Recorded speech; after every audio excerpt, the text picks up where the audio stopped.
l'occupation, il existe 3 types de police dont la Gestapo, qui avait son siège dans l'actuel Centre d'histoire de la résistance et de la déportation, musée de Lyon. Nous y sommes rendus. La Gestapo a la particularité d'être composée de policiers français. C'est un point marquant dans le développement de la collaboration.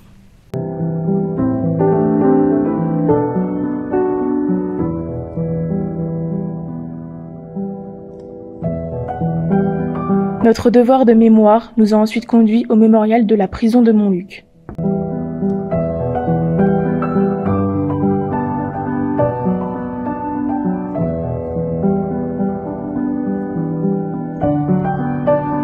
On estime à 7731 le nombre de personnes passées par la prison de Montluc, dans des conditions de détention effroyables. Figure phare de la résistance lors de la Seconde Guerre mondiale, Jean Moulin est le plus jeune préfet de France en 1937. Il s'opposa à l'occupant allemand dès 1940 et créa sous l'égide du général de Gaulle le Conseil national de la résistance. Torturé par la Gestapo, il meurt le 8 juillet 1943 dans le train qui le conduit en Allemagne. Klaus Barbie est un criminel de guerre allemand, officier de la police SS sous le régime nazi. En février 1943, il devient chef de la Gestapo dans la région lyonnaise. Il est responsable de l'exécution ou du meurtre de plus de 4000 individus et de la déportation de 7500 juifs, dont la majorité a péri à Auschwitz. À son retour en France, en février 1983, Klaus Barbie est symboliquement incarcéré à la prison de Montluc sur le lieu de ses crimes. Et pour finir notre voyage dans l'histoire, nous nous sommes rendus là où la fin a commencé. Nous sommes au mémorial de Caen pour notre première visite du séjour. C'est un lieu chargé de sens.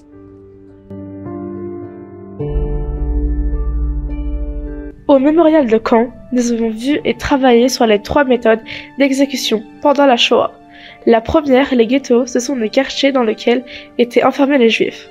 La Shoah par balle est la deuxième méthode. Un groupe d'intervention, les Einsatzgruppen, vont dans les villages pour arrêter les hommes, femmes et enfants juifs. Ils sont exécutés d'une seule balle avant d'être enterrés. La troisième méthode était les centres de mise à mort. Le plus connu de ces camps est Auschwitz-Birkenau.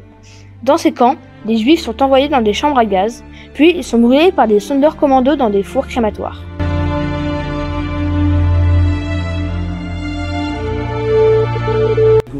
Ici, nous sommes au mémorial de Falaise, lieu consacré à la vie des civils pendant la guerre. Pendant la guerre, difficile de manger. Tout manque, le pain, la viande, le beurre, la farine, le sucre, le lait. Chaque Français reçoit une carte d'alimentation avec son âge et sa profession. Un enfant a le droit à plus de lait, un travailleur a plus de pain. Mais les commerces sont souvent vides et les files d'attente nombreuses. Pour les vêtements et les chaussures, il faut aussi des tickets. Dans les logements, il n'y a pas d'eau chaude ni de chauffage. La vie est encore plus difficile en ville. Bonjour, monsieur. Bonjour, mon petit Michel. J'aimerais 2 livres de poulet, s'il vous plaît. Je te prépare ça.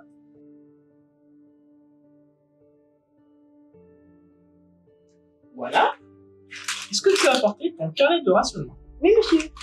Très bien.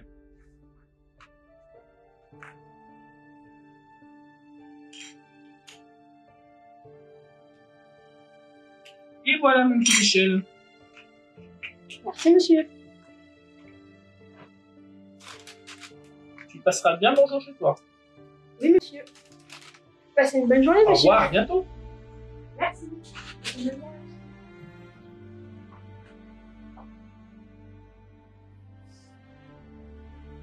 Maman veut aussi que je lui ramène du pain.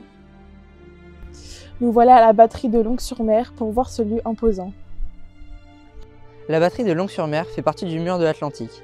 Cette batterie de défense côtière allemande comprend un poste de commandement de tir, ainsi que 4 casemates comportant chacune un canon de 150 mm. Située au cœur du secteur d'assaut allié, au sommet d'une falaise dominant la Manche, elle joue un rôle stratégique lors du débarquement des forces alliées le 6 juin 1944. Nous sommes à Omaha Beach, une des 5 plages du débarquement. Ok, let's go. 6 juin 1944, 6h30, les portes des barges s'abaissent, les soldats s'élancent, leur pactage sur le dos et quelques mots de français en tête. L'objectif, sécuriser les côtes normandes pour y déployer des centaines de régiments. 3500 hommes meurent dans cette seule journée.